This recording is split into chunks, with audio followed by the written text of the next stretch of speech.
Hi, it's Annette at needlepointers.com. Colder weather has arrived in southeastern Pennsylvania.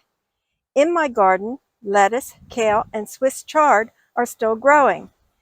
It's time to construct my mini hoop tunnel over these vegetables to extend the growing season.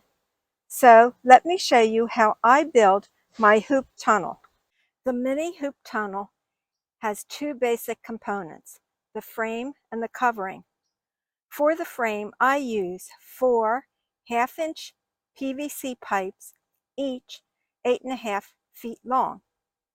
I use a 1/2 inch by 1.5 inch wood center support, 8 feet long, wing nut screws.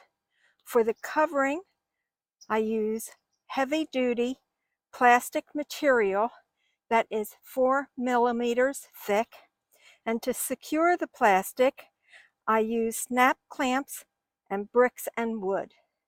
If you are making a mini hoop tunnel, you may have to revise the measurements for the PVC pipe and the center wood support. Install the hoops over the garden, evenly spaced apart.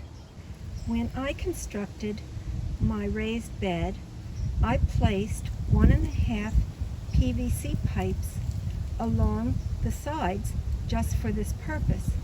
However, if you do not have PVC pipe, you can pound 1 foot rebar into the ground and then place the PVC pipe over it.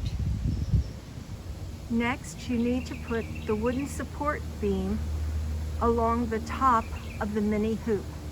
I can't show you how to drill the holes into the wood and PVC pipe because I use the same wood and PVC pipe year after year. But it is really simple to do. The last step is to place the heavy-duty plastic over the hoops and secure it in place.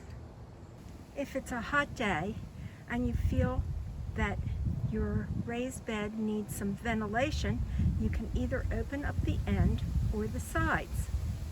I hope you enjoyed learning how I make a mini hoop tunnel. Please like, share, and comment. Subscribe to our channel and follow us on Pinterest, Twitter, and Facebook.